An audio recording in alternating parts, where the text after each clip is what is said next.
Right, so back again. This is the information section on the dashboard we're going to go through now. So on the right hand side here is all your information in this panel. You've got your battery state of charge there, you've got your speedo when it comes back into focus. With in the UK where I am, you've got miles per hour on the outside and you've got kilometers per hour at the bottom. Fuel gauge at the bottom below that. Big number in the middle is miles remaining before you need to be filling the car up again. And in this top section here you'll see information about speed limiters, miles to destination and everything else. So okay, on the steering wheel you've got an information panel button there and the up and down there. These are the two buttons you use to navigate the system. So you've got 4 menus on the top button and it varies on the bottom. So that's on the main information. That one is navigation. You've got the tyre pressure monitoring system and lane keep assist on that one.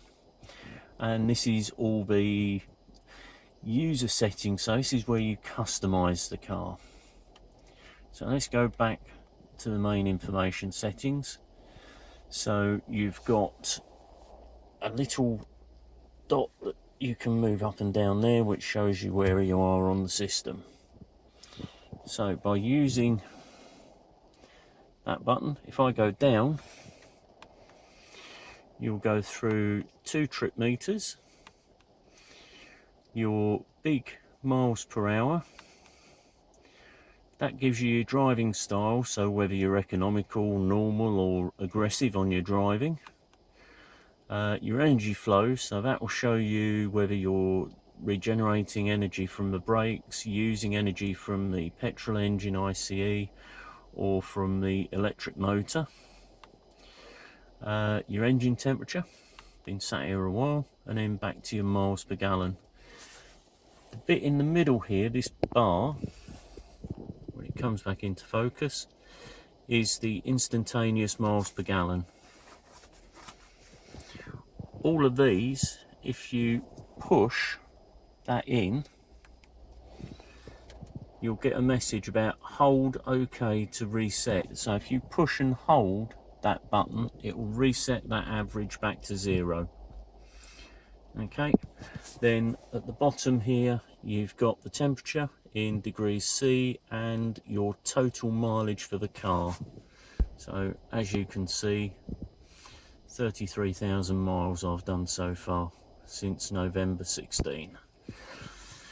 So okay, so that's the information menu. So if I go one across, with no destination in the sat-nav, you've got just a compass there.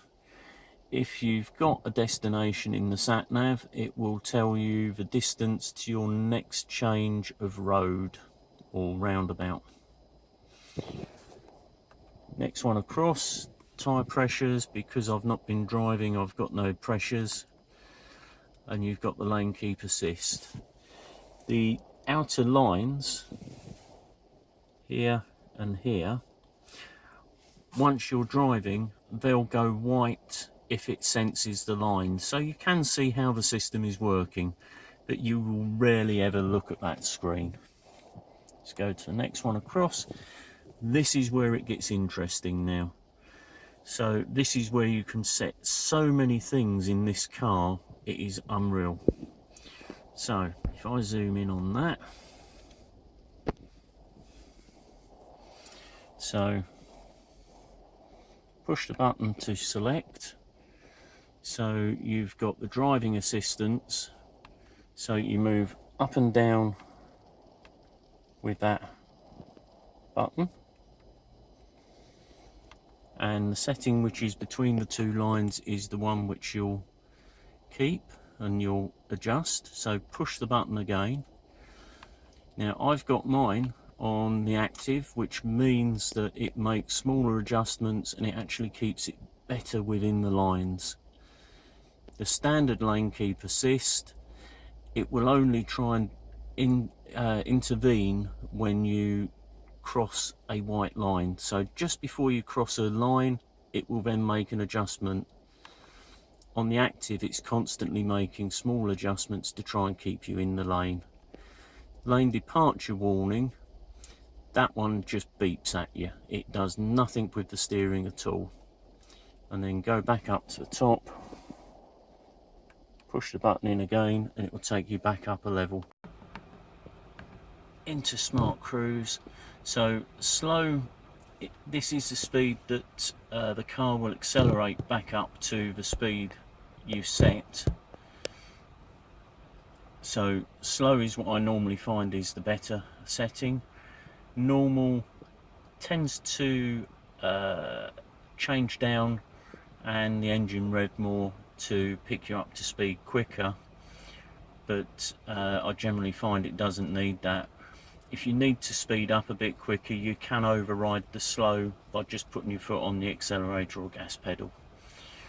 And then fast, that is really quite vicious at times, how quickly it accelerates, and not really a pleasant experience for the passengers. They think you're driving it like you stole it. So let's go back on there.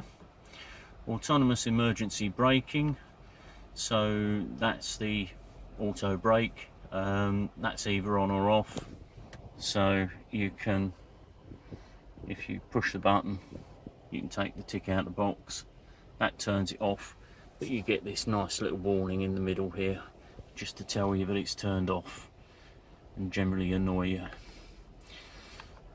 Forward collision, so this is a function of the autonomous braking. So if I go into that, you've got late, normal and early. I tend to leave it on the default. If you put it on early, it will warn you earlier. If you put it on late, it may not stop in time if you need it to. So I would stick with the defaults on that one. And that is all of the driving assist. So doors, you've got the auto lock and unlock. So the automatic lock, you can disable it, you can enable on speed or enable on shift, so when you put it into gear. The auto unlock, you've got disable when you turn the vehicle off, which is what I've got it set on. Driver's door unlock or shift into park. So they're all fairly self-explanatory. Let's go back. Lights, so the one touch turn signals, so these are for if you just want to change lane. So the little one, it's normally set on 3 flashes, but you've got the option, you've got 3, 5 or 7 flashes.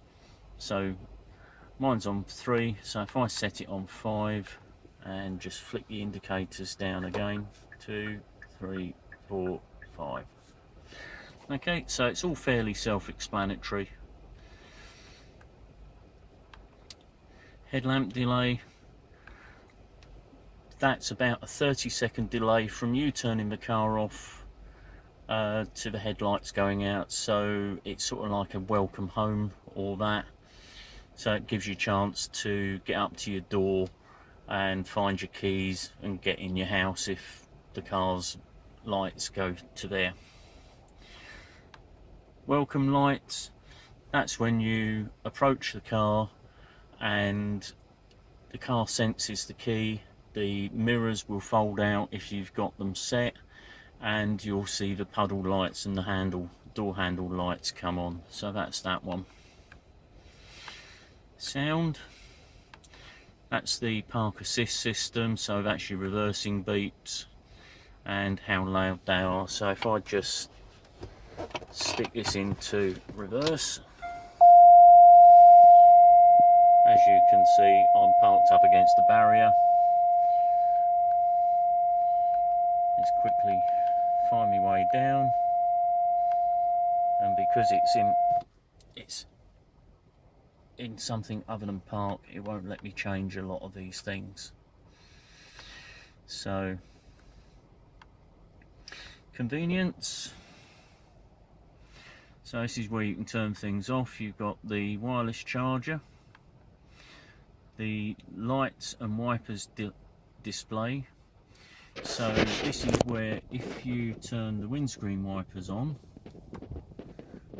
you'll get the little bit about where they are. So they're on intermittent at the moment. So turn them off again. If I turn that off, where I put the wipers on, I don't see that change. Okay, same with the gear position. If I turn that off at the moment, if I stick it in a gear, you get the little bit slide out. If I turn that off, then you won't see it. I have them turned on because it's just a little reminder to me. Service interval, this will tell you how far you've got to your next service, both in miles and days. Other features, you've got fuel economy auto reset options, so I don't have it do that. You've got after refueling or after your ignition. UK, I get the options for US gallons and UK gallons. Temperature units, I've got degrees centigrade and degrees Fahrenheit. And tyre pressure units, UK we use PSI, but other ones use KPA or bar. And that is it, other than the reset options. Do I want to factory default? No. So that's all the menus. The only other things to show you briefly are these two. So you've got the mode button, and that one's for cruise.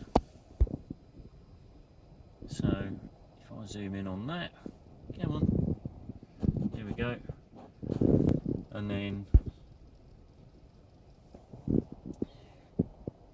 you've got the set button there. It should, no, it's gonna say that it don't like me doing that because the car's in park, it's not moving. Let me just try something briefly. Put it in drive. No, I'm not moving, so therefore it's not going to let me do it. So yeah, you will see up at the top here, you'll get the speed at which you've set the cruise to there. Underneath that you'll see a little car and some blocks. That is the distance which you'll follow the car in front, and you can adjust that with this button here. So you'll have 4 distances, so you'll go through 4, 3, 2, 1 and then back to 4.